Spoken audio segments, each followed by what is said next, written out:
myself, what a wonderful world.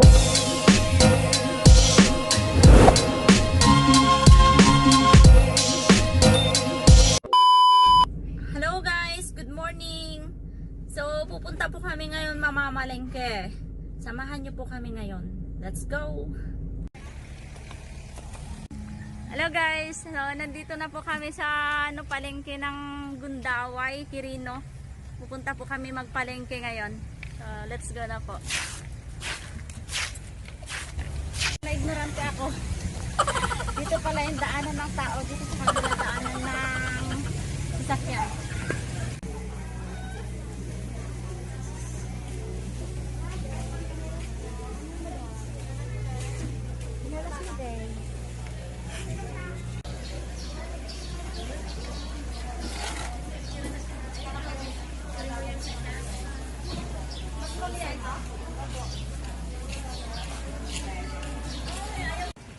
Nandito po ako ngayon sa bilihan ng feeds. Bibili ako ng feeds ng aso ko, guys. And kukuha ako ng abasto nila sa isang buwan.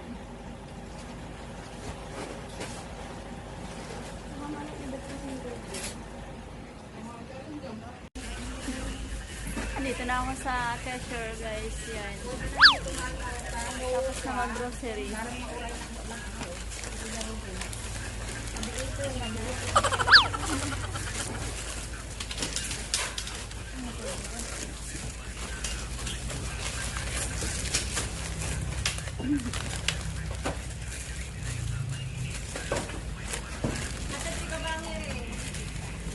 Ay, dito.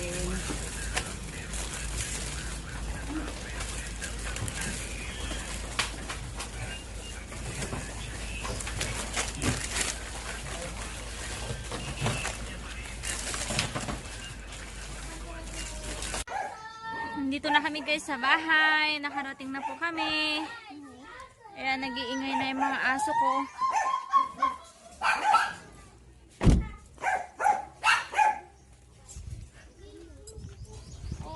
Baba ko na yung mga pinamili. Ayan, nandun pa yung baby ko sa loob. Nandun yung Kuya Allen. Baby! Come here, baby. Halika na. Bababa na po kami. Ito na yung mga dog ko. Namimiss ako. Henry?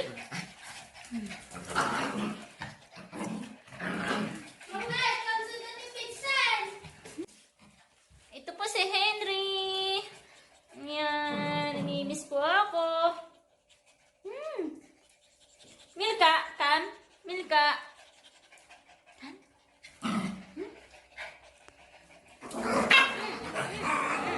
Nakikipag-away na si Coco.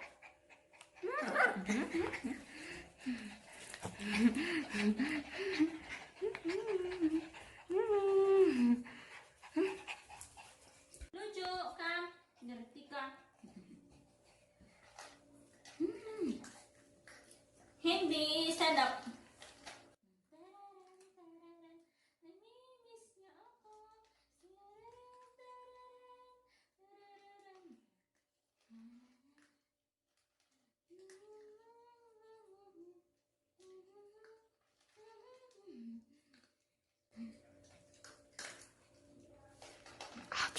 Kain na, kain.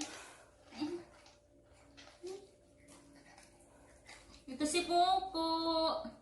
Si Milka. Lucu, kan? Diyan ka sa ilalim.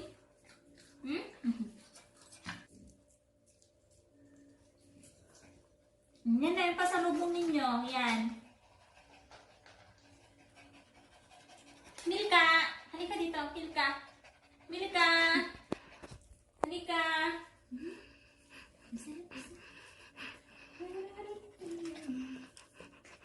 Henry, turn around.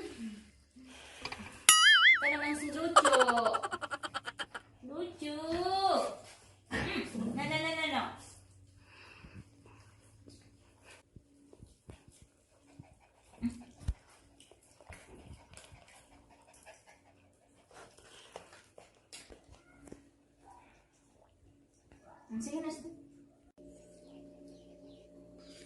Ito guys, yung binili kong tilapia oh.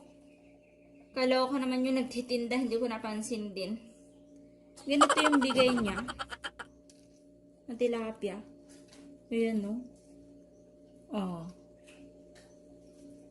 Bali yung iba kong pinamili ay nilagay ko na sa ref. Isang buwan na abas to para hindi labas ng labas. Kasi may COVID, di ba? So, lilinisan ko na bago ko ilagay sa ref. Kasi kapag hindi mo nilinisan ito, tapos ilalagay mo na sa ref, masisira. Or mahirap ng linisan pag matigas na. Bababad pa sa tubig ng matagal. Pero kapag nagmamadali ka, pwede mo lang luto na agad to. Hindi mo na siya lilinisan, huhugasan na lang.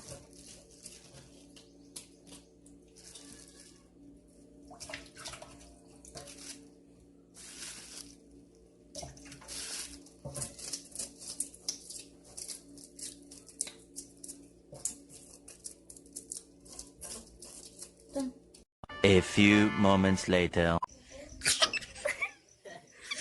Ano yung pamangkin ko, guys? So, kadilim-dilim. Nandun, nag-EML. Hinahanap ko, nandun pala sa tuktok ng, ng bayabas. Nag-EML. Sabi mo walang signal, kalakas-lakas ng signal ng internet. Hoy! Ala, wala rin ilaw. May multo. May multo. Ala. Ay, si Kuya Alin. Tsura mo. Para multo dyan.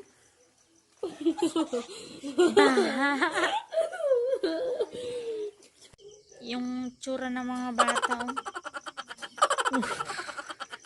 Kung saan-saan lang para makapag-ML. Meron pa dito sa Havila. Ayan no. Oh no! Ulo! Ulo, anong ginagawa nila? Ulo!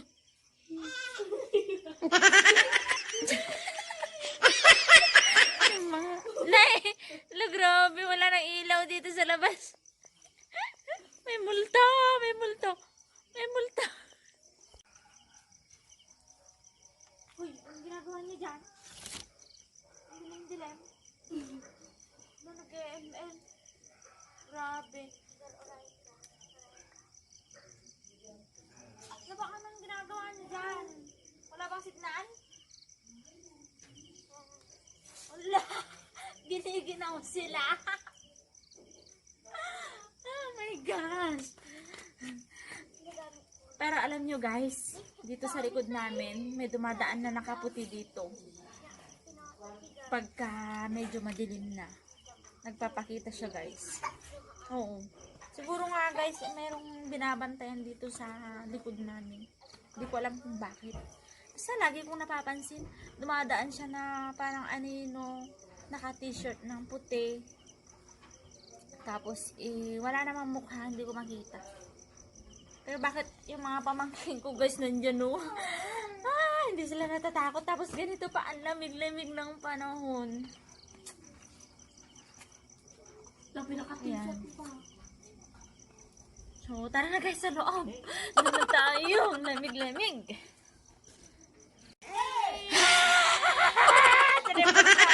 Ayan yung multo guys. Oh, ayan. Yung multo. Yan siya oh. Ay, let's go guys. Sleep na tayo. Sleep na yung multo. Ayun na guys, nandito na tayo sa loob ng bahay. Sa labas kasi sobrang ginaw. Ayan, kaya nakasweater ako ngayon. Tapos, merong kwento sa inyo guys. Ayun, magkakwento lang ako ngayon. Yung laging dumadaan dito sa likod ng bahay namin, nakaputi. Siguro sa susunod ay kukuha ng video. Pero baka naman matatakot yun sa akin. Mas matatakot pa yung maglalakad sa likod. Matatakot siya sa akin. Sabi-sabi nila guys, dito daw sa likod ng bahay namin is dito daw dumadaan yung mga tawag dito nun. Yung mga Kastila ba yun? Tsaka Hapon. Dito daw sila dumadaan. Paano masabi? Tapos may mga tinago yatang mga kayamanan. Ayun. Mayaman na ako guys. Kahit dito lang. Mayaman na ako. Pero alam nyo guys, kahit na ganun na may nakikita ako, hindi lang ako natatakot. Pero yung iba, lagi nilang sinasabi na may nakikita din sila dyan. Marami daw silang napapansin dito sa amin. Marami daw sila napapansin dito sa amin. Mga guni-guni, ganun. Lalo na dun sa lumang bahay namin nun guys. Marami akong napapansin dun. Sabi nila may kapre pa daw. Pero hindi naman ako naniniwala guys. Dahil siyempre, malakas ang pananampalataya, di ba? Siyempre laging manalangin. Tapos is lagi magtiwala sa Panginoong Diyos. Siyempre. Ayan. So, bye-bye! Ilang po yung kwento.